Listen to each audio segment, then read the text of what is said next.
Wendell Jones. I'm the ambassador to the United States of America. We are here in this conversation with members of the Bahamian diaspora.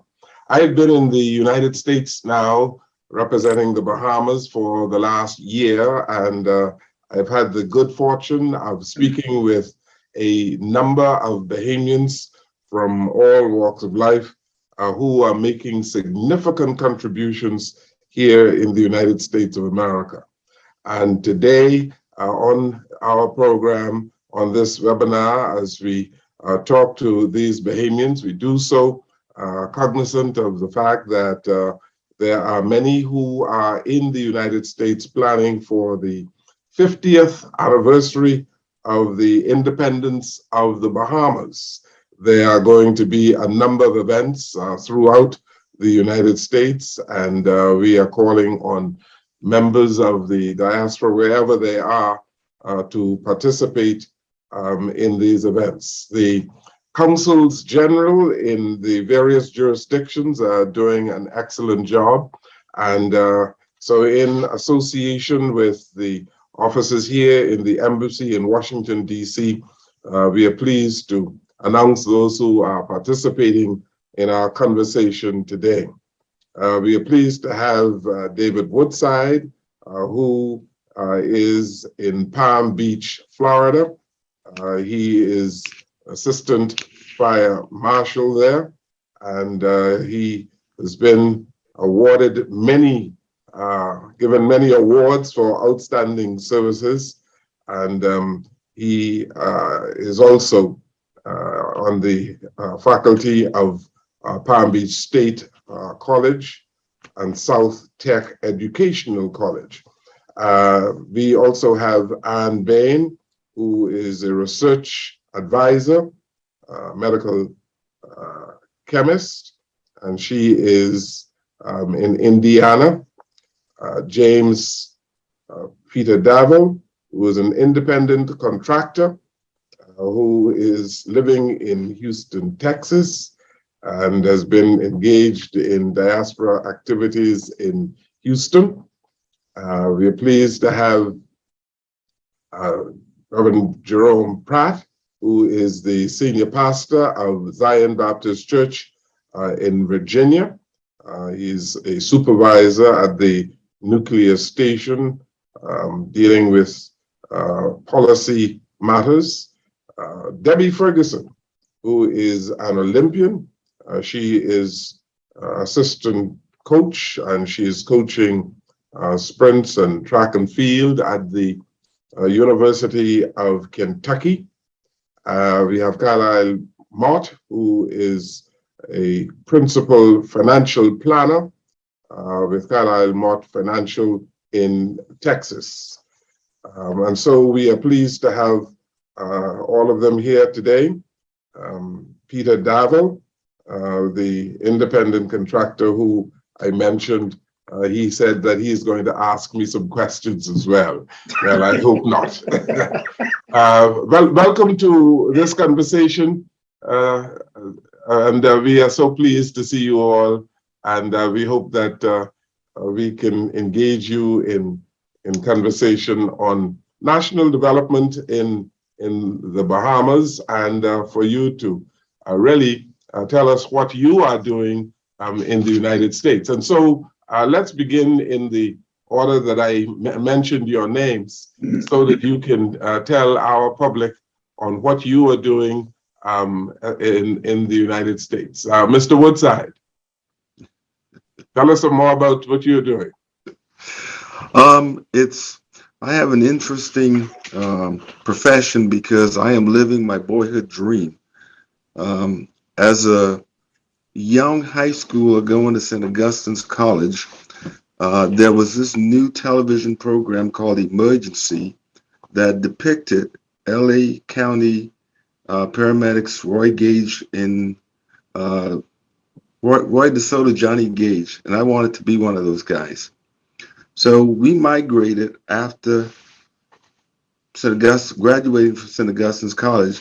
We always knew we needed an education. We always knew we needed college. And Mom said, hey, we have an opportunity, and we migrated and came over to the United States. I stayed in this area. And I finally got the opportunity in 1984 to become that guy and started on the fire service then, and followed that dream. I became that paramedic that I saw on TV. But we didn't stop there.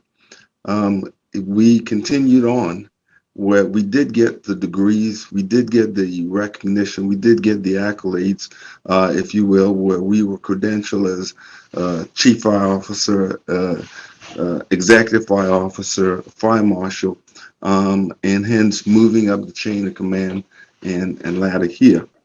But I would share that probably my biggest event related to home, and probably my most successful one, is back in the early 90s, and I'm going to tell you 92, 93, where we did the first EMT program in Nassau in conjunction with Doctors Hospital. And I had a friend of mine, he's from St. Lucia, and we took turns weekends going over to Nassau. We'd fly over on a Friday night. We taught class Friday all day, Saturday, half a day, Sunday, and then flew back. And I will admit at this juncture, statute of limitation has ran out, that we snuck in the equipment that we needed to train individuals to get up to that EMT standard. Otherwise, we'd be in a whole bunch of trouble and probably still trying to get it done. But anyway, the success of that group was that they flew over, they came over to the United States under the South Tech umbrella, because that's what we did the class under. And they were all certified as emergency medical technicians at the end of it. So it increased that level of professionalism and service that we had in Nassau in the Bahamas. So that was my most significant give back. And I tell you, I'm proud of that today. I still am in contact with a few of those students going back that far. And now looking back, there are a number of ambulance services in Nassau, and they have that higher level of training. Very good. I'm glad to hear that you've given back that way to your country, the Bahamas. And I say that without reservation. And Bain, Dr. Bain, you have done extremely well in Indiana. Tell us some more about yourself. Thank you. Definitely very new to Indiana. So I moved here last summer, so summer 2022. Right now I work at Eli Lilly and Company as a medicinal small molecule therapeutic chemist. So my day-to-day job is developing small molecules of interest for different therapeutic areas, right? So drug making in a small molecule sense. I finished my degrees because I've been in school all my life. I started school at age 3. Also graduated from SAC 2013. Then I went to COB for a year to do, my major was biology, minor in chemistry. Then I transferred over to Taylor University in 2014. And I did 3 years there, finished my chemistry bachelor's of science. And then right after that, 2 months later, I moved to Norman, Oklahoma, to do my doctoral studies in organic chemistry. And there I did more method development synthesis. And that worked really well because it's about 50% of my job now. And so, yeah, that's kind of my story. I feel like it's very short because I'm very young. Yes. But it's been a great experience for me thus far, yeah. Do you get back to the Bahamas often? Every chance I get. I looked up tickets this morning, so I should be there by the end of May. Very good. Very good. Okay, James Peter Darwin. Yes, sir. You're an independent contractor. Tell us about what you do. Oh, well, let me start from where I begin from where I started. I started at CIBC Bank in Freeport. Then I moved to Atlanta back in 1975. And I was hoping to get back into banking in the US, but I joined a hotel And I worked my way from a night audit clerk up to financial controller. And I've been in the hotel business ever since. I left the hotel business back in 1998. I opened my own travel agency. And then I closed that down and moved to Thailand for 3 years. And then we came back. And so with my agency, I am now an independent contractor with Direct Travel because the clients that I had when I had my agency still want me to do their travel. So that's what I do for them. Mm. I'm involved with the group in Houston. We do the independent celebration every year. And we pretty much have about close to 300 Bahamians that we have our celebration. This year, I'm not sure how many are going to be participating because I'm hearing that everybody's going home for independence. So I don't know what we're going to do. So I'm waiting to hear from Lyndon Rose on what the plans are for this year's celebration. And that's pretty much it for now. Well, while a whole lot of people are going home, if you're not going to the Bahamas for independence, you're going to hold the fort and you're going to make sure everything goes well here, right? That is correct.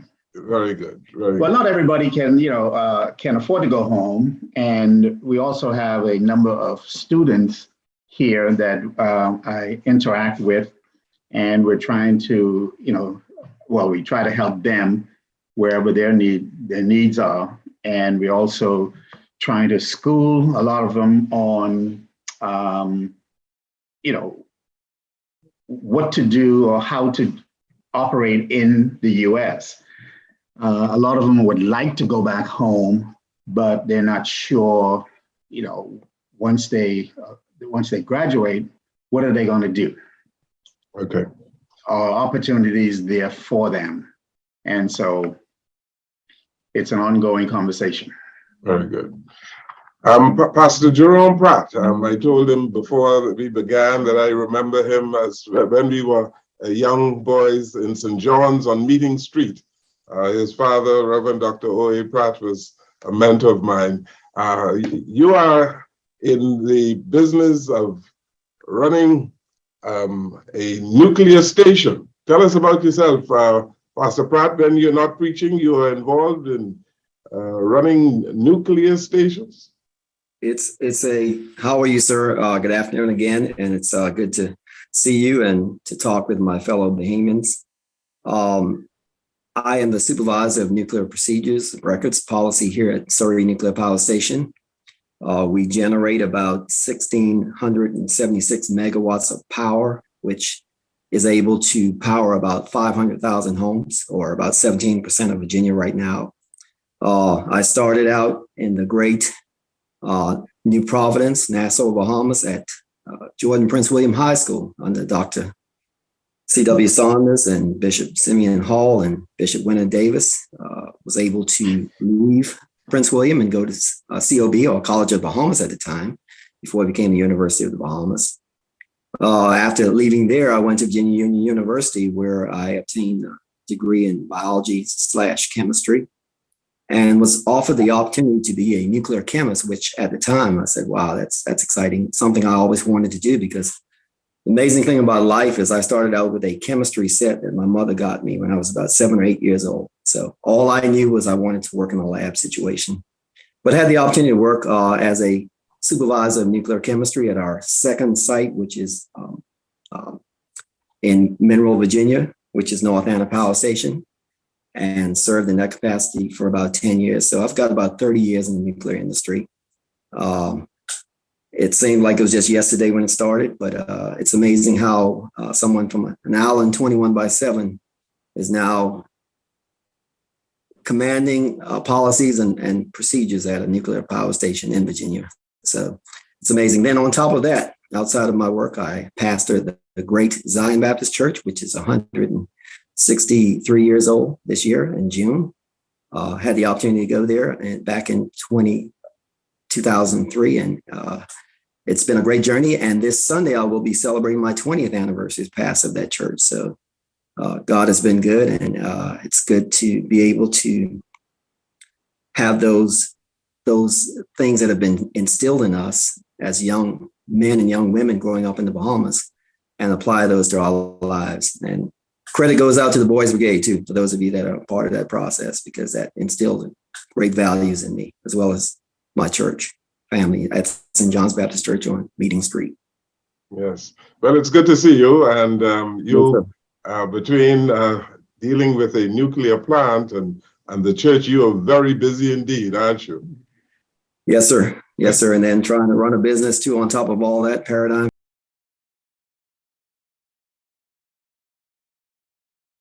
Excellence. So it's amazing how we do these things, but only by the grace of God. Yes. And discipline and commitment. Good. Debbie Ferguson McKenzie, your name is a household name in the Bahamas, and it's good to see you. And you are a coach operating at the University of Kentucky. I know you have a wonderful story to tell us about your upward mobility. Good afternoon, everyone, and hello to everybody back at home in the Bahamas and in the US. I'll just briefly, since everybody kind of mentioned where they started, I have to do that because you only know your past in order to know your future. So I started at Oaksfield Primary, then went to CC Sweeting, and then got a scholarship to attend St. Andrews. Wanted to attend college, didn't know how. And then I realized I could use my talent, ability to get a scholarship. And so got a scholarship and attended University of Georgia. I'm so proud of Dr. Bain and also Pastor Pratt, because I got a degree in biology, so my Bachelor of Science. But when I graduated, I realized, okay, not sure if I could afford to go to med school or vet school. And so I fell in love with coaching and decided, well, I'm going to go pro for a few years and compete. Competed for a while. Okay. Fast forward from that, and volunteered at Miami for like 8 years, volunteered with a professional group for another 8 years, and got my first opportunity to be able to become a coach at the University of Southern Miss in Hattiesburg, Mississippi. At the time, a lot of people said, why are you going to Mississippi? And I said, why not? I like to go where I'm needed. And so that's where I started. The good Lord have it, I didn't mind staying and living in Hattiesburg, but after a year at Hattiesburg, I got hired at the University of Houston. And so I was in Houston, Texas. It was really nice being in Houston because I got a lot of the food that I missed from home, and was able to purchase a lot of stuff that you could purchase at home. And so spent 4 years at University of Houston, and then got hired in 2018 here at the University of Kentucky by Coach Lonnie Green, who's also a Bahamian. And I'm honored to be here. As I said, the rest is history. Very good. Good to see you. Let's go to Mr. Mott Carlisle. Mott, tell us about your sojourn.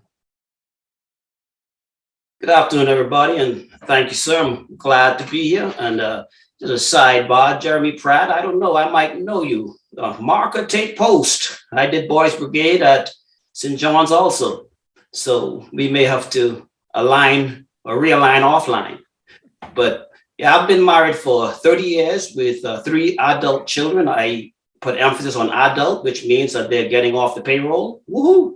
And a little bit about my background. I went to primary school at C.W. Sawyer, attended St. Anne's, class of 86. Then from there, I attended COB, where I did my associates in electrical technology.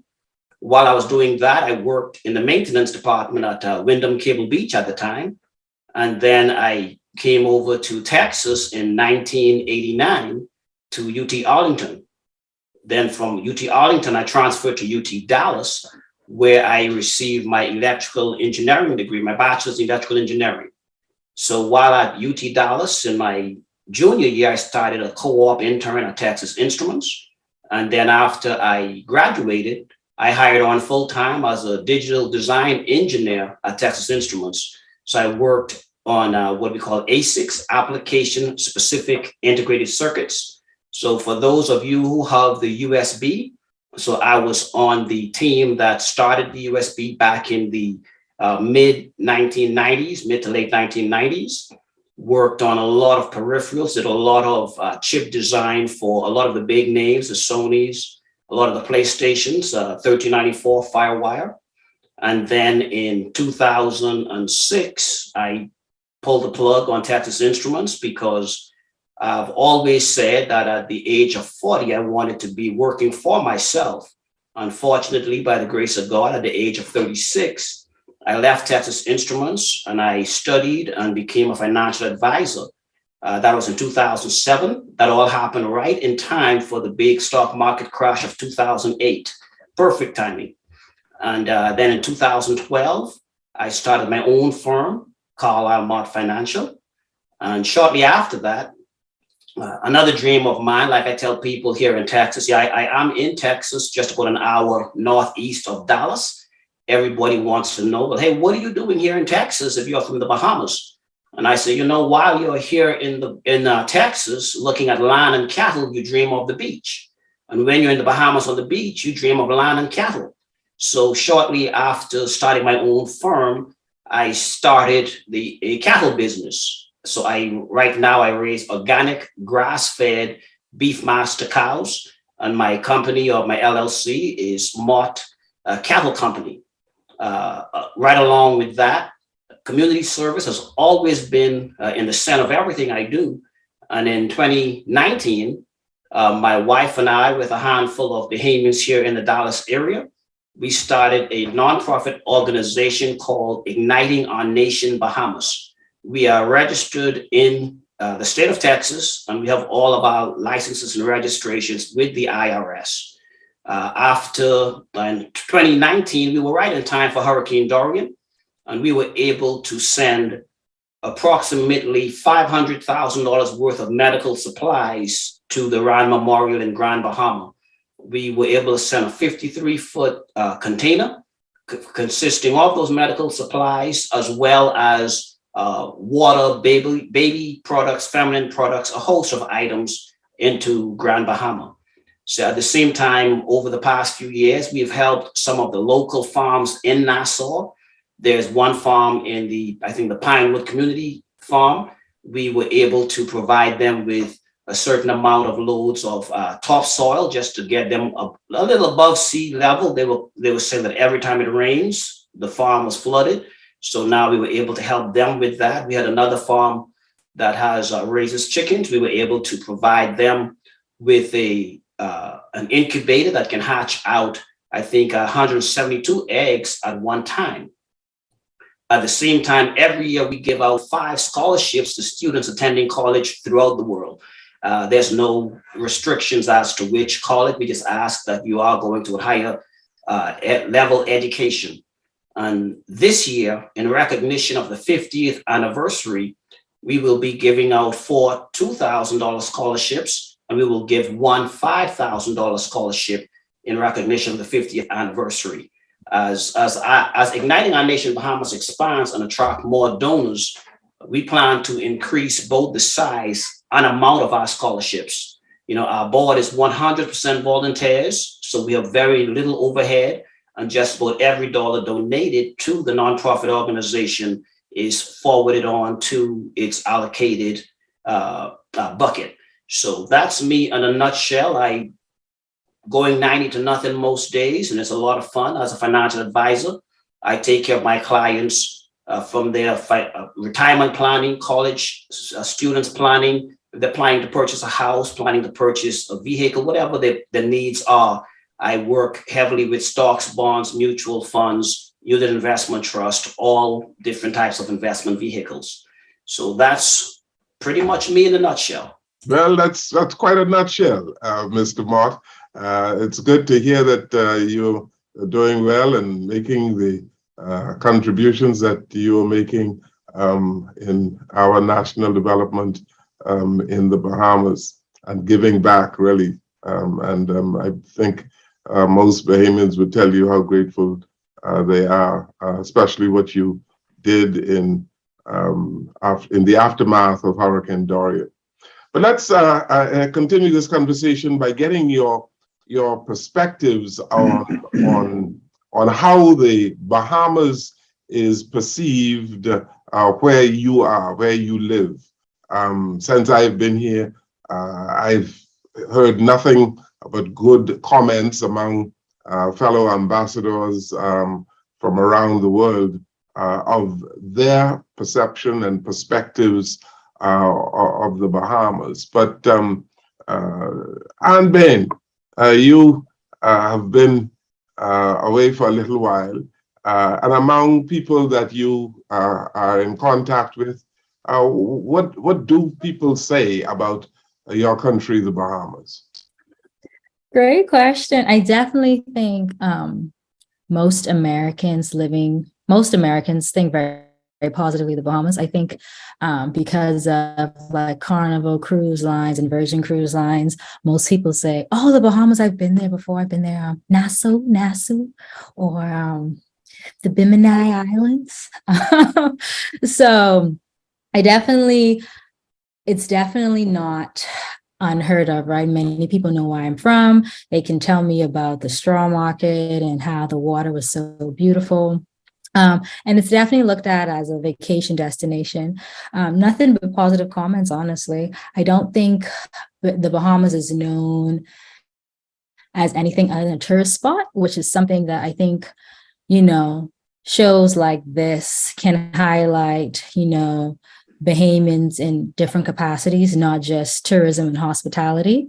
But I think overall, it's a very positive experience when you say I'm from the Bahamas and someone's excited to say, "Oh, I know exactly what you're talking about." So, yes. And Mr. Davel, I believe that in your capacity as a travel specialist, you've been driving business to the Bahamas, eh? Yes, and I get all different questions and complaints. Overall, it's positive. Some of the complaints I get, how expensive it is. Also, they're concerned. I just had a call actually not too long ago. My dentist asked, he goes pretty much every year, but his concern now is, and I guess on the internet you hear about the crime. And so I have to show him that, everything is fine. Mm-hmm. But you get the questions, is it safe? I had one the other day, wanted to know, can they walk from Paradise Island to downtown? And I said, yes, you can. It'll take you about 30, maybe 35 minutes, or you can take the ferry boat. So for me, I have to give them ease that everything is okay. I was home in December, and my concern is how, and maybe a lot of tourists will not see this, but I was just amazed at how congested it is to drive in Nassau. It just seems like, I don't know. But if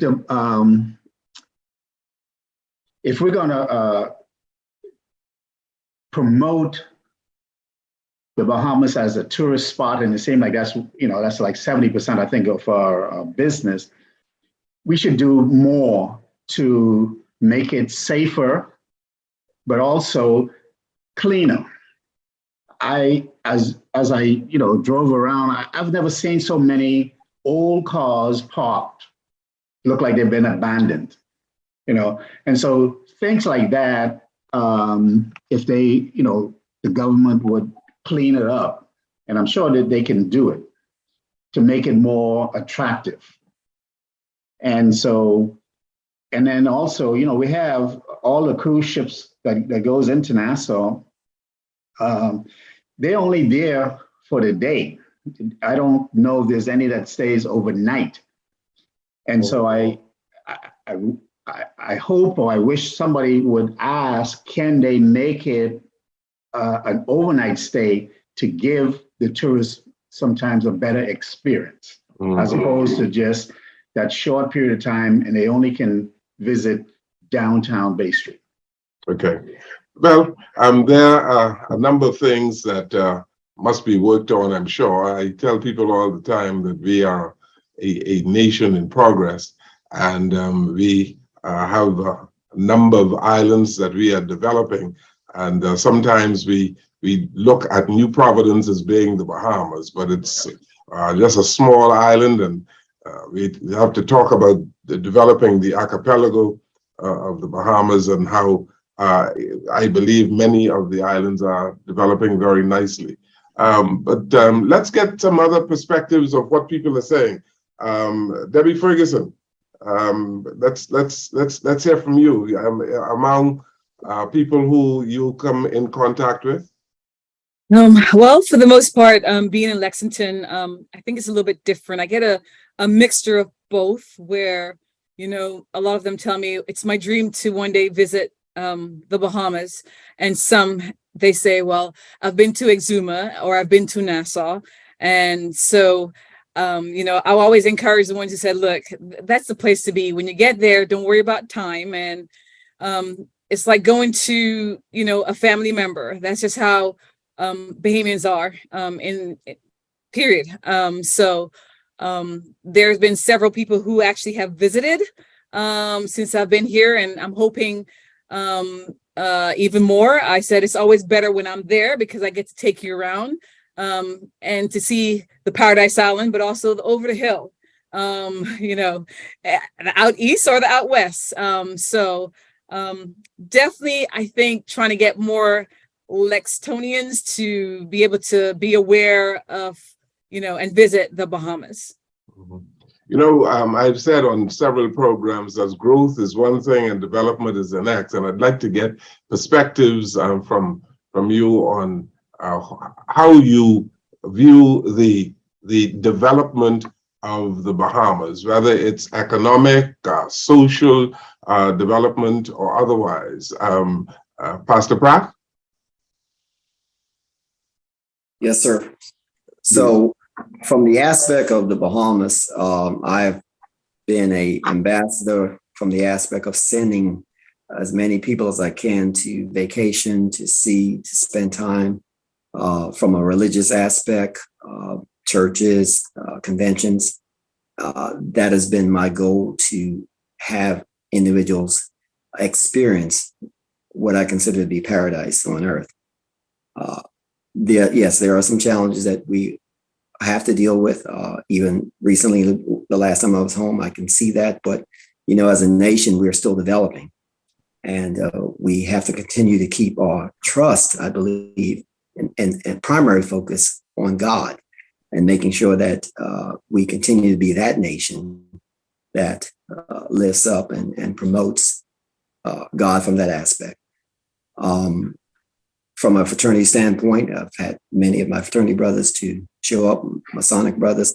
All of them have had great experiences, but it does not mean that, you know, word of mouth is one thing, but we have to continue to promote. And yes, I have seen some commercials advertising the Bahamas, but I think we can do a little bit more from an advertisement standpoint to reach certain areas that maybe be lacking right now. And the internet, of course, is always a great means, but just a commercial advertisement would help, I think, as well. Mm-hmm. How are we developing, Mr. Mott? From my standpoint, I think that from the development standpoint, there's quite a bit that we can push into. Being a financial advisor as well as a farmer, I like to look at the agricultural side of it. I'd like to see us, and I understand that we now have an individual who is really pushing forward into the farming aspect, the agricultural aspect. I would really like to see a whole lot more developing there. Back in 2018, I took a trip into Andros to Bamsey, and a beautiful setup. And I think their running at the time was on 100 acres, but I think they were only utilizing about 10 acres. They had a few rows of squash, and I was sharing with them. I said, the first time I learned of squash was when I came to Texas. I knew nothing about squash being in the Bahamas. And it's at the time, squash is not something that we have on our plates regularly, but here in America, it's a very big item. So I was sharing with them. I said, hey, you can go ahead and plant probably about 10 acres of squash. They grow fast. They're easy to deal with. And that's right there can be a very big export opportunity right there into Florida. So from an agricultural standpoint, there is a lot we can do. There's a lot we can branch off into. We have the land for it. We have the resources for it. And, with our proximity to the United States, there's so much that we can export, back onto agriculture. I go into the local grocery store, and when I go to pick up an avocado, there's these little itty bitty things that probably is this size. And I tell my wife, I'm like, man, I'm used to what we call them a pear, a big thing.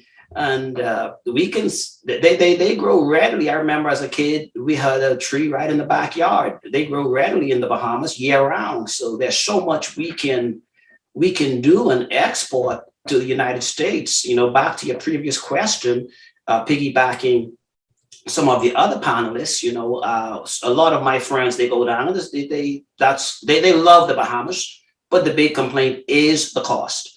And I expressed to them that, well, the cost is there because just about everything is imported. And you go into the grocery stores and you look, and we're importing these little itty bitty pears, avocados. And it boggles my mind. Why are we importing avocados from Mexico when we can grow those great big old avocados?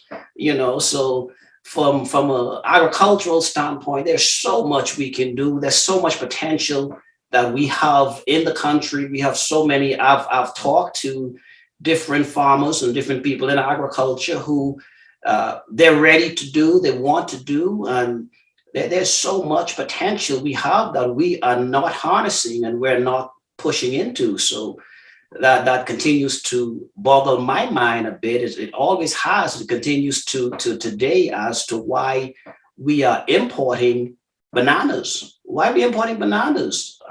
Why are we importing so much of the things that we're importing? And we have so much land that is just sitting there that no one is utilizing. Mr. Mott, we live in Hurricane Alley. And, many of the farmers will tell you that they've been discouraged by the destruction of so many farms over the last 10 years or so due to these vicious hurricanes that have been passing through the Bahamas. That is one of the reasons why there's been a decline in agricultural output in the Bahamas. But the potential is there to do all of the things that you are suggesting, no doubt. And we have to continue encouraging farmers to persevere and to, despite the climatic conditions, climate change, to be involved in agricultural pursuits. But Mr. Woodside, how are we growing and developing in the Bahamas from your perspective? I was having a very recent conversation, about Andros in particular, and going back to the tourism industry in relation to that, because I had a few questions asked of me. That's the biggest island. And yes, we have the marshes and we have Ortec on one side, but we don't have the development comparatively, if you will, in that island. By the way, my family's from Andros, so let me throw that out there real quickly. But the question came up because someone was trying to buy property in this side because they wanted to go and spend more time in the Bahamas. So they're an American, where they wanted the rest and relaxation, but didn't want the hustle and bustle of Nassau. And they've been to Nassau, they've been to Freeport. if you will. We just wanted a more laid back life. And we discussed Andros and we discussed Abaco. So I think one of the things that we've made a lot of progress, and we still have more to go. But if we can develop more rest and relaxation, slower pace opportunities on our family islands, I think we have a great opportunity in front of us for the future. And those were recent conversations about both islands and what individuals are looking for as far as the development of the country. Going back to the first question, if you will, the perspective is high, the perspective is positive, the perspective is good. From this area, and we're close to the Bahamas, but here locally, we have enough Bahamians where at different events, and I'm going to tell you, non-Bahamian events, there's junkanoo, and individuals enjoy the junkanoo. Individuals enjoy the crack conch, if you will, and like the Bahamian getting together and what they bring to those local events from a cultural perspective. So the look of the and pride of the Bahamas is there. The perspective of individuals seeing it is there, and individuals enjoy it tremendously. The whole Bahamian culture. And we just got to continue to work to develop small segments at a time so that we can add to it where we can expand not just in Nassau, but I think develop more of the outer islands for long term. Well, that's it. You know, as we talk about the 50th anniversary of the Bahamas, we can say over the last 50 years that we have educated a whole lot of people who are making significant contributions around the world. They have many Bahamians have become global citizens, and I just want you to ponder what some Bahamians ask all the time, and they ask the question: why is Debbie Ferguson choose to stay in the United States, or why is Pastor Pratt pastoring in Virginia? Why is Mr. Mott in Texas? And the list goes on and on. Why is Mr. Davil operating his business out of Texas? And perhaps you can give the answer to Bahamians who want to know why this country, the United States, held you so long. Let's begin with Debbie Ferguson. Okay, so as far as for myself, I retired in 2013, and ultimately, honestly, I wanted to stay home. My mom is there, my husband is there, and so I went home and was trying to figure out how can I contribute now that I've retired. What can I do? And honestly, my asking wasn't that huge. I didn't care. I just wanted to be home, and unfortunately, I couldn't find a job.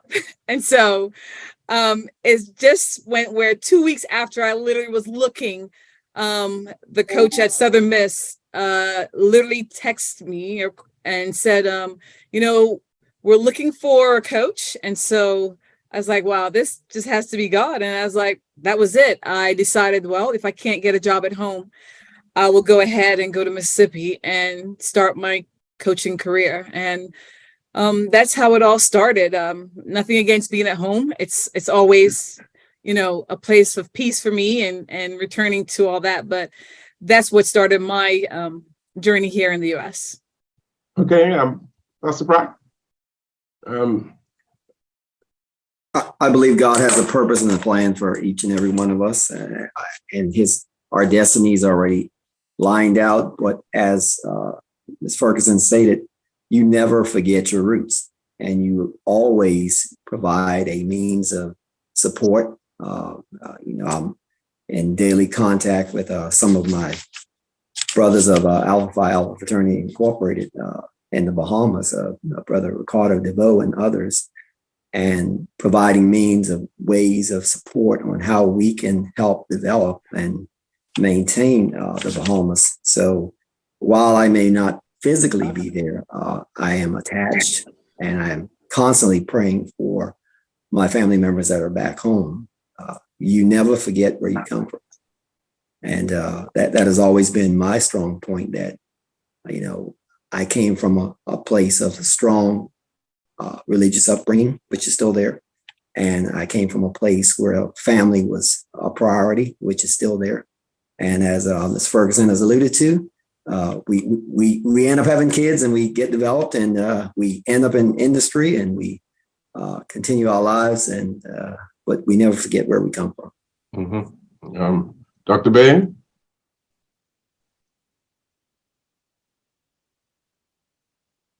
Okay.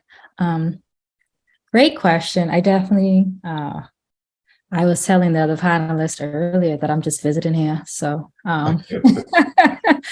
I think what happens a lot of the time too, for people kind of my generation, so millennial, Gen X, so you go off to school, and you begin adulthood in country, right? So whether it's the US, UK, Canada. And so, by the time you finish undergrad, grad, all of your adult life has been in this place that's not home, And so that's really all you know as an adult. And sometimes it's just easier. Change is always hard, right? So transitioning to something which is home and familiar, but transitioning back as an adult can sometimes be more challenging than just going back home. Than just staying where you're at. You already have an apartment, you already have like your friend group, and you're comfortable. I think that's something that I recognize why a lot of people end up kind of staying where they're at, especially in maybe not so much the US because the visa process is a bit harder, but like in Canada, where, once you've done undergrad there, it's kind of like it's set in stone, right? So you can just get a job and continue life as it was. I think too, something that Debbie alluded to earlier is that opportunity, right? So I think in the Bahamas, and this can piggyback on our initial conversation on just diversifying our economy. In the Bahamas, the majority of jobs are tourism based, or maybe at a financial institution, or maybe or in the medical profession as well. So I am a great example, right? So the training that I have, a great example, actually, a personal example. So I want to be home more than anything. And I remember I was like a third or fourth year in my program, and my mom came to visit me, and I brought her to my lab. And I was like, yeah, Mom, this is what I was doing, I was setting little stuff up. And she was just like, wow, this is crazy. I don't know what you were doing, Nassau. And I was like, yeah, I don't know either, but this is what I'm doing.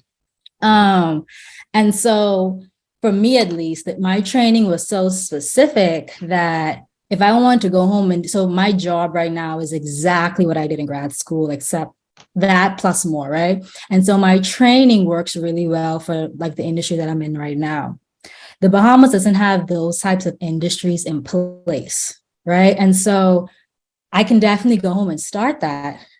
Or, which is easier for me right now, I can just transition to start my career where it's already established, where all I can do is just kind of learn, as opposed to if I go back to Nassau right now, I would definitely have to kind of carve that out for myself. It wouldn't be something that I could easily just walk into, Mm-hmm. And I feel like a lot of Bahamians who didn't take maybe like a finance degree or become an MD or hospitality feel like, it's really hard to find something where they're paid adequately and where they can find longevity in a career in the Bahamas, especially if you want to be like, I want to be in Nassau or I want to be at this particular island, right?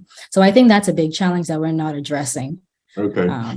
Mr. Mott, let's talk about the pace of growth, because sometimes people decide that they would live outside the Bahamas because the pace of growth and development might be a little too slow. Is that your thinking?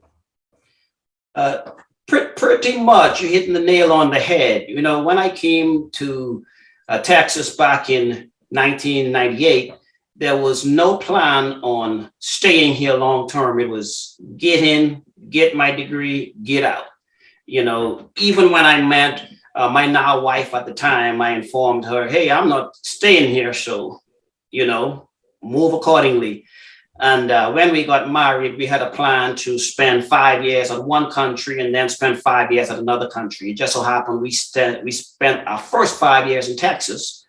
And at the end of that, when we went home to do our second 5 years, just like Ms. Debbie said, I went into the Ministry of Works. And now understand, I'm 5 years as a design engineer. You go into Ministry of Works and they're telling you that at the time that they might be able to pay you $30,000 a year. Now I'm coming home with a wife, with a kid, with nothing. I'm starting from scratch and I'm being offered maybe $30,000 a year. So that's the numbers just does not work.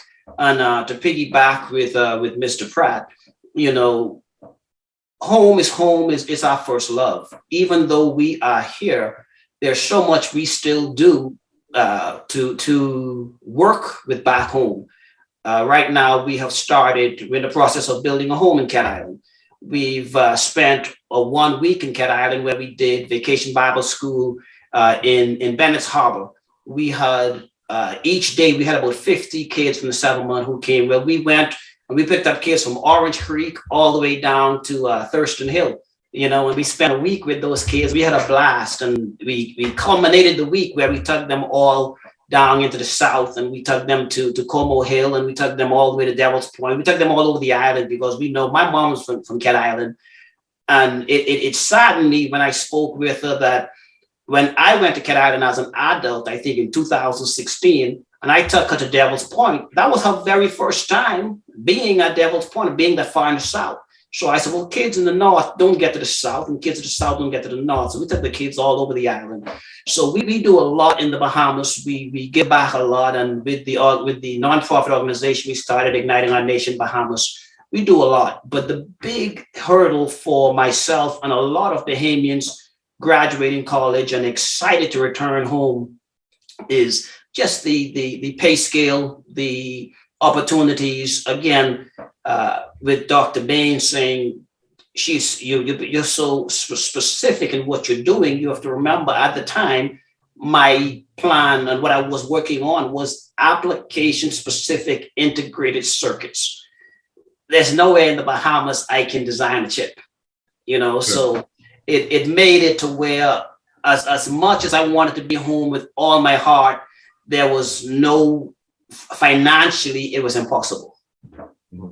Well, I get that. And there are many professions that in many professions, people say that the opportunities are just not available for them in the Bahamas, because if you are a nuclear physicist, there's no space for you in the Bahamas. Isn't that right, Dr. Pratt? So you would have to be in a country where there's a nuclear plant, or where you are able to practice your craft. Yes? So what I would like to propose is one day they may evaluate. We have small modular reactors that are being developed now that are not on the scale of a nuclear power plant that I work at, but can still produce enough electricity to power thousands of homes. And it's a safer model. It's something that is portable. So the Bahamian government may want to take a look at small modular reactors instead of just oil and gas. Okay. Let's talk a little bit about our social development. You know, we can run out of time here because I'd like to engage you on a variety of issues. Mr. David, I begin this segment with you as we talk about our social development, how we are developing from your perspective as a people. a nation is made up of people, and we're talking about the character of a people. Let's talk a little bit about our social development and how we are developing as a people. Well, my concern is we have about 80,000 kids, from 0 to 14 right now, that I'm concerned about what's their future. I think what's happening right now is a lot of, due to the internet, a lot of information is out there that the kids are following. And I think from back home and based on the way I was brought up, they've lost the respect for elders. And I think that's why we're in the situation that we're in now back home with some of the issues that are going on. But I'm concerned about what the government is doing to help the kids. You have students who are looking for jobs. The unemployment rate is high, 12%. The pay scale is low. I think the pay scale, I guess they call it the work pay should be $500. I think right now it's like $250 or $260 a week. And minimum wage you're talking about? Yes, but also I think they look at it as how much they paid a week. Okay. And I think right now it's like maybe $260 a week is the average or the norm, and I think it should be raised. And so we have a lot of things that are going on that when I go home or when I talk to my family, I'm concerned about their development as far as how they're doing things. They're surviving. I hear of the petty crime. People are having to steal food, and it shouldn't have to be, But what do? Who is at fault, or how do they get help? Here, I try to help the students that are here in school that need assistance. I'll try to help them, but I also say, how can we help back home? I don't know what the answer is. Who do we go to? How do we propose? One thing I wanted to address, I've asked, I think when Minister visited Houston, I asked him, I said, is there a list of Bahamians abroad with this that we can call on if there is a need back home? We should have a list, or they should have a list to say, here is a position that is opening up or is open. Where can we find a Bahamian to fill these positions, as opposed to giving out work permits for foreigners to come in? And that's my concern. When you, getting back to the previous question, is when you're here and you've established yourself and you're making a decent living, it's hard to go back home and say, well, I can do this and I can do that. When I worked in the hotel business with Wyndham, they sent me back, they sent me to Nassau to be the financial controller for the Ambassador Beach. Well, when I got there, the people they didn't, first I said I was a Bahamian. They didn't believe I was a Bahamian. How did you get this position? And then I tried to teach them or train them to prepare themselves for higher positions, because working in the hotel business or in that position, they would work in one position for 20 years and doing the same thing. And I said, what about, being cross-trained so you can be more marketable? They didn't know that they can do that, but the person that was in charge, who was a foreigner, they weren't looking out for their benefit. Yeah. But all of this has to do, Mr. David, I think, with the pace of development. in our country. And I believe quite often, sometimes we tend to have a comparison between cities or states in the United States with the Bahamas, and sometimes the comparison is not very fair, because, as I mentioned, we are a country, we are a work in progress, a nation in progress, and there are a number of shortcomings. There are a number of opportunities that are available in the United States that are simply just not available in the Bahamas. And so we are at this juncture of our development, educating people really for the world, and not just for the Bahamas. You are a person who is being educated to participate wherever you are in the world, because based on the size of our population, the rate of growth in our country, the opportunities will simply not be there for the number of trained Bahamians who are getting higher education, not only in the United States and Canada, but around the world. But when I talk about our social development, you mentioned crime a couple of times, Mr. Darwin. There's crime in every city in the United States. And sometimes I believe the level of crime in the Bahamas is exaggerated, simply because we look at the Bahamas as being New Providence. We are Nassau-centric in so many ways. There are so many islands of the Bahamas where there is absolutely no crime at all. No crime to talk about. So that, in terms of our social development, are we developing the rate of social development or the quality of life? Those are the kind of issues I want you to address. In terms of quality of life, not necessarily standard of living, because the standard of living in Houston, Texas, will obviously be a little higher than it is in many places in the Bahamas. But quality of life, let's hear you all on that particular issue. Well, the quality of life, let me address my concern there. I just lost my sister and a niece, and that was primarily because of the lack of health care that was being offered to them at the hospital. And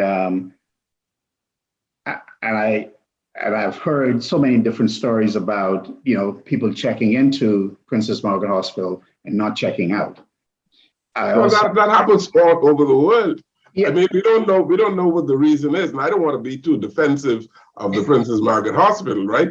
But I tell you that in terms of quality of doctors, in terms of the trained professionals, there are many physicians in the United States who question sometimes why Bahamians would come to some places in the United States when there's a cadre of well-qualified, well-trained physicians in the Bahamas. But then it goes back to cost. You can go to Princess Margaret Hospital for treatment, and if you're lucky, you'll be there for 2-3 days before you get someone to see you. But then if you go to the doctor's hospital, you've got to have at least $5,000 to start to get that treatment. Yes. Yes. So, it's. No, but you see, we ought to realize that in the Bahamas, the quality of care will not be what I can get at your top hospital in Texas or in Virginia or Florida. So there are limitations. Yes, we agree to that, right? Mm-hmm. Yes, Debbie? Yeah, absolutely. Yes, sir. Yes, sir. Of course. I just want to say, as far as agreeing with everybody on the panel, and everybody's experience is going to be different. But I remember as a little girl, growing up, where certain things wasn't available, and now going back and as an adult, looking back at things, and okay, still not as we would like it to be best, but it has some improvement. And healthcare, even with the new facility that's being built at the Princess Margaret Hospital, like that's really nice to see. That's a progress. Yes, there's a difference between going to, Doctor's Hospital and Princess, but we're hoping, as far as we're focusing on progress, and whether it's small progress, it's still progress. And I think I remember somebody saying about the abandoned vehicles, and I actually remember at one point they cleaned it up. But maybe now again, you still have people who come back and they'll leave the abandoned cars. Just like the same, I'm a big advocate for animals. At one point, the Human Society was doing great with neutering and spaying animals, and now there is a whole plethora of animals on the island, especially in Nassau, like running the streets, who need care. And so I've seen progress, and with everything else, like it falls and it inclines. And I've seen social development in the sports section where, the Popeye Bowl with football, and then basketball tournaments there, and being able to see Coach Yolet with their teams going to Nassau. And just recently, Kentucky wasn't able to attend. However, in Freeport, Grand Bahama, you had several colleges actually attend, spring break there to, attend spring break, and they put on a meet. So trying to help the economy there. So there's some stuff being done.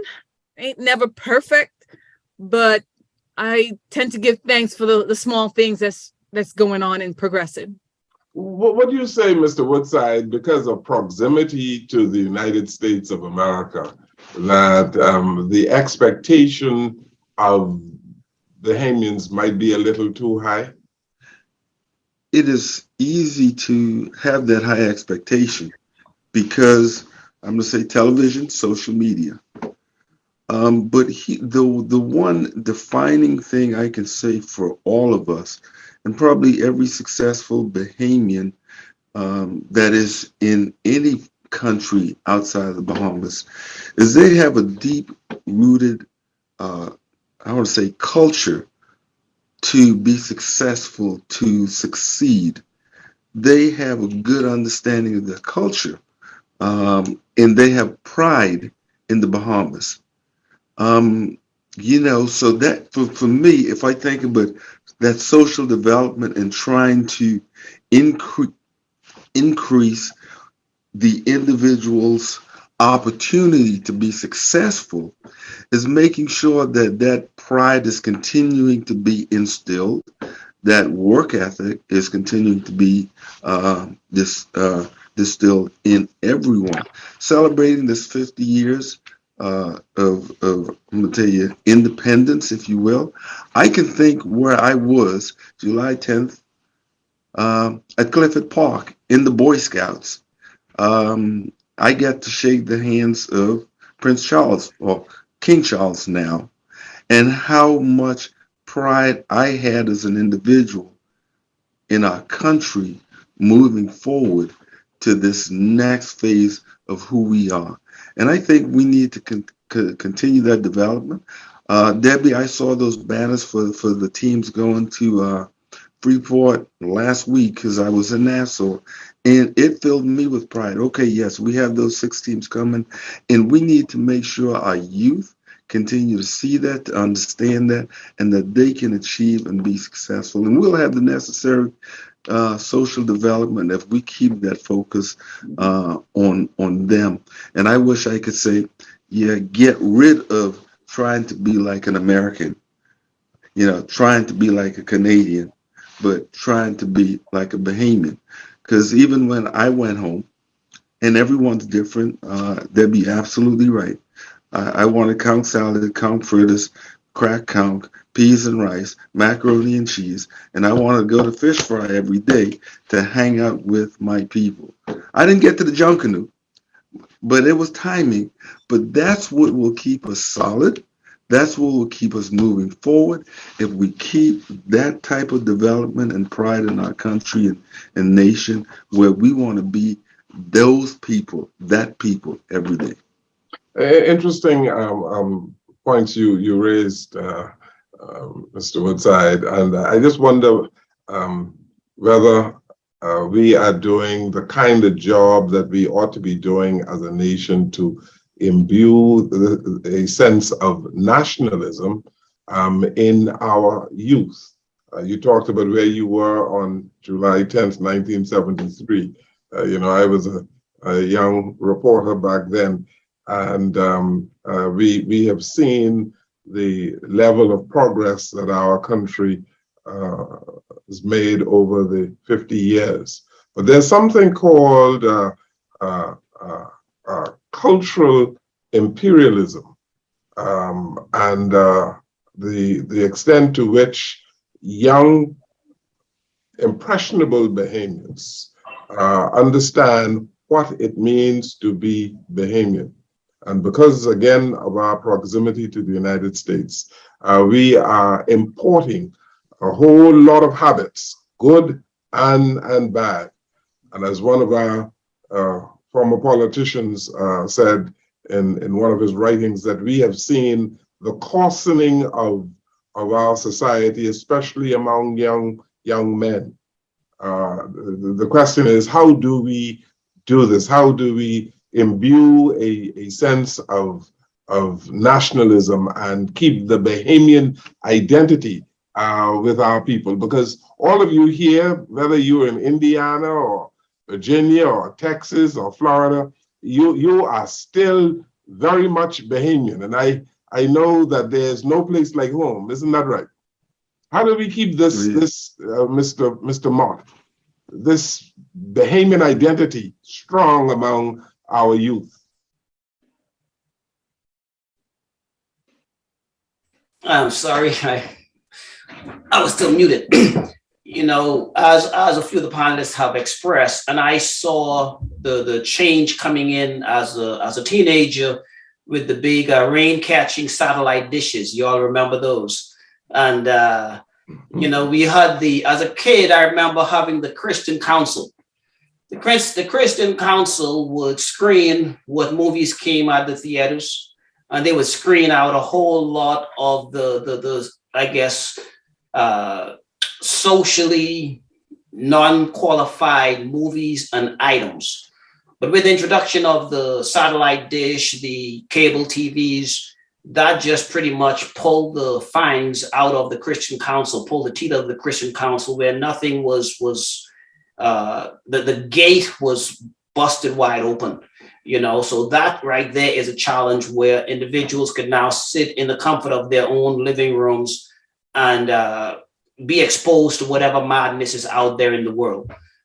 So right now it's going to be a pretty big challenge. And I would say from the sporting arena, getting the kids involved in sports. I have a friend of mine who is heavily involved in sports, and getting the government, NGOs, other entities who can provide the youth with the tools that they need. Because I know a buddy of mine who's involved with the kids. He's talked about kids coming to the tournaments without tennis shoes, coming to the tournaments without proper gear and clothing. So all of these things, once we can help provide those things, will bring the kids together. And I think that the synergy that they will get from that, and a big part of what I talk about all the time, is exposure.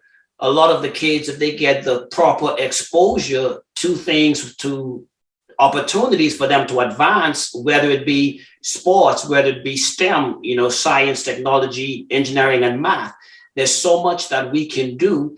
And a part of that will feed into our culture, because now the kids would be focusing on positives as opposed to the bunch of garbage that they grab off of the TV screen and off of the satellite dishes. So I guess cable now, I'm starting to date myself talking about satellite dishes. But that's what I would say is getting the kids involved. As Mr. Pratt talked about Boys Brigade, I know that every week, we went to Boys Brigade. At Boys Brigade, we were taught, we were taught Bible, but we were also taught about the Bahamas and what, the national symbols, the flag, the fish, the flower, a lot of these things.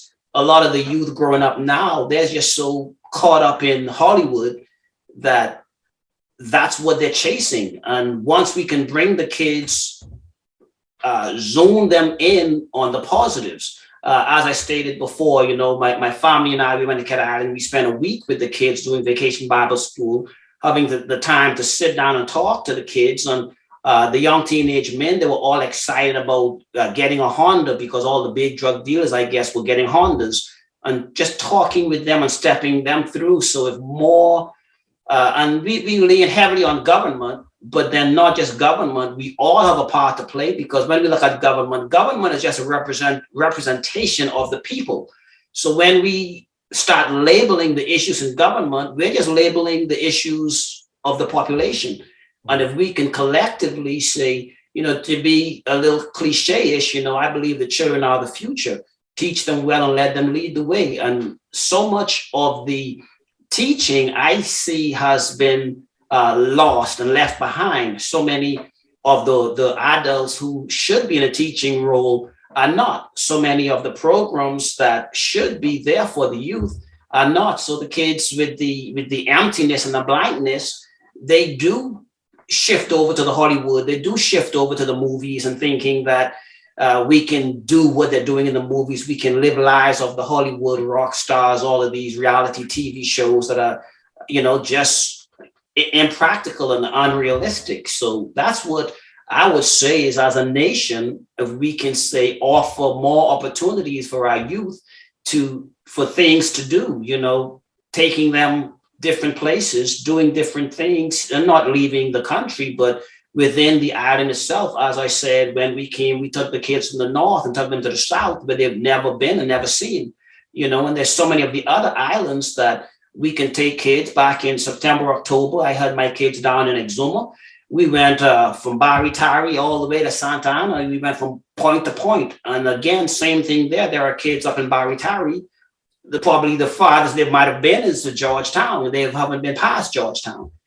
So giving the youth the exposure would give them more of a national pride and more of they don't need the American way, And when I go home, I've been in the U.S. since 1998, and I'm 1989. And when I go home, people are still like, "Oh, but you still talk the same." And I'm like, well, I know who I am.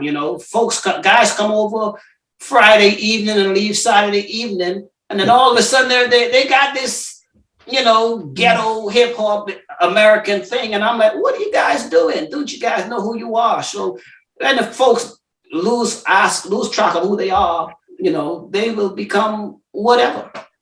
Dr. Bain, let's talk about that Bahamian identity thing and how we maintain that identity and what we should be about to instill pride, national pride in our youth in particular. I think it's a really complex question, I feel as though,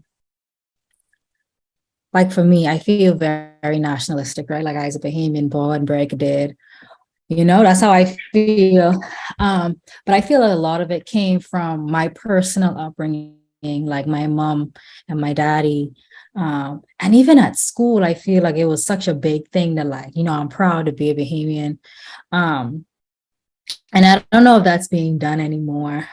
I don't know, as in I really don't know, not as in I doubt I doubt it's being done, but I really don't know. I feel as though, as the other panelists have mentioned, giving these children opportunities to kind of see Bahamians doing big things, see Bahamians doing things that they could aspire to. I think like programs like this could be so influential, but I think that's hard. Like, how do you bring nationalism to the youth? I think that's a great question. I think that's $1 million question, honestly. I wish I can give a better answer, but I think it's the upbringing. I think it's the environment, the people who they're around, the people they surround themselves with. Yeah. Debbie, Because I feel like, sorry. Debbie, yeah, because I feel like Debbie. You feel, go on, Dr. Bain. Go ahead, Dr. Bain, finish. Go ahead. Yeah, because I feel like, growing up, being a Bahamian is my best quality. You know what I mean? So to have that being, and to see that it seems that it's being lost, it's sad, but I don't really know how to fix it, So, sorry. I think like most of you, we are all Bahamian ambassador, and we take that seriously. And I think being in the college system, being a coach where, we've also given scholarships to Bahamian young people who are athletes. Yes. They've gotten it via of their talent. And I've seen it where they would come to college here in the US, and it still spin back around where there was one young lady at Southern Miss who actually got her degree in medicine, and she wanted to become a doctor. But we still go back to the same thing we talked about, where she wanted to go home and to be able to use that degree and become a doctor at home. But the same issue where, okay, for some reason, I don't know why, for some reason, there was an opportunity there for her to return and be able to work in that field. I don't know what the reason was, but it seems like there's that gap where, individuals, I know as Bahamians, they go off to get their degree in whatever it may be, but some do get in the hospitality and in the financial department, and of course in tourism, but there are other fields where it's not so readily available. And I think we got to know the problem, that is the problem, and be able to fix that loophole and fix that gap where it doesn't matter what profession you are, being able to come back home.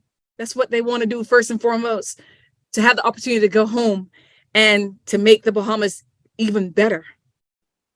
Let's hear from Mr. Davil as we wind up our program. We want to have comments from all of you. It has been such a privilege to speak with Bahamians from various cities in the United States, and we're going to continue this as we move into celebrating our Golden Jubilee. Mr. Davil, let's talk about the kind of Bahamas that you envision, and I'm going to ask you all the same thing, your aspirations for the Bahamas as we move forward. I would like to see the government have more faith in its people. I don't think we honor our people the way we should. I think we give opportunities to more foreigners than we do to Bahamians. Speaking of someone wanting to go home and they can't find a job, but if you go home and if you look to see who is holding a position in a company, they're foreigners. And my question is, why can't a Bahamian go home and get that job?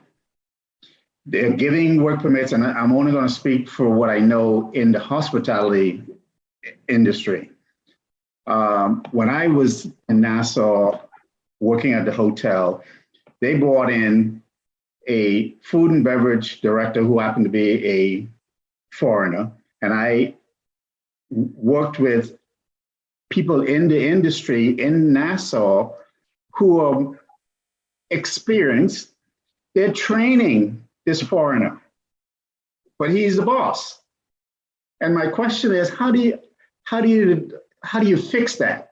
Well, I ask, when you give a work permit to a foreigner, is something attached to that to say, okay, we will issue you the work permit, but however, within 1 year or 2 years, or whatever the case may be, you're responsible for training a Bahamian to take that position so that other Bahamians can look and say, oh, I would like to be able to do that because there's a Bahamian holding that position.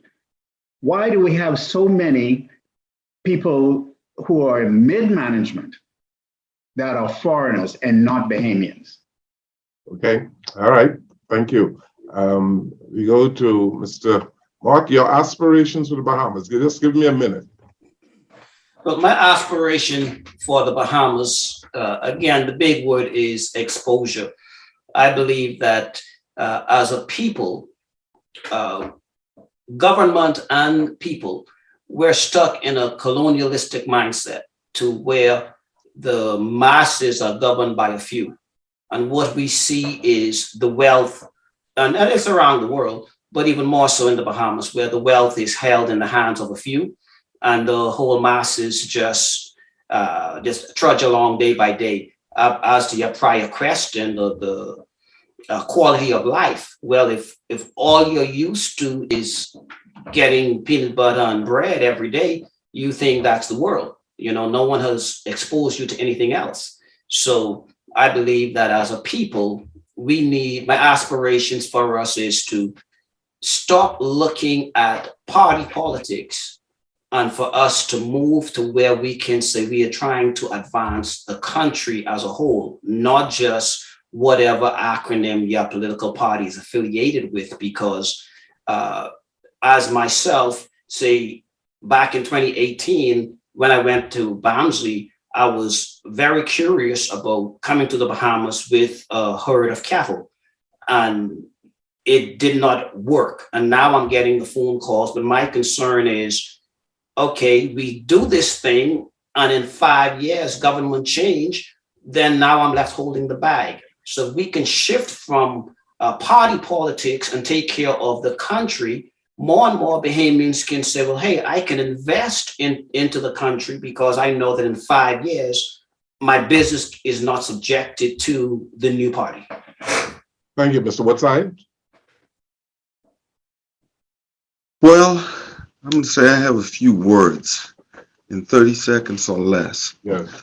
And I'm going to talk about opportunity and development where, as Mr. Mott said earlier, where we are more self-sustaining across different industries, where we're not depending, as we've been looking at, tourism. And then, again, taking advantages of opportunities, and as opportunities come about, that we can be better, more efficient in the Bahamas as a country for the greater good of all individuals. And then clean it up. Real simple. I was walking downtown, and I'll share this story real quick, where last week, small plastic bag, where I'm picking up stuff and putting it in a plastic bag as I was walking around town because I didn't like it. So yeah, we need to clean up our islands. All right, I have 30 seconds for each of the ladies, and then another 30 seconds for Pastor Pratt. So let's begin with Dr. Bain. Your aspirations for the Bahamas moving forward. Definitely a diversified economy. I think that would attract and maintain a lot of the Bahamian population. 10 seconds, so. Okay. Maybe Ferguson, Mackenzie.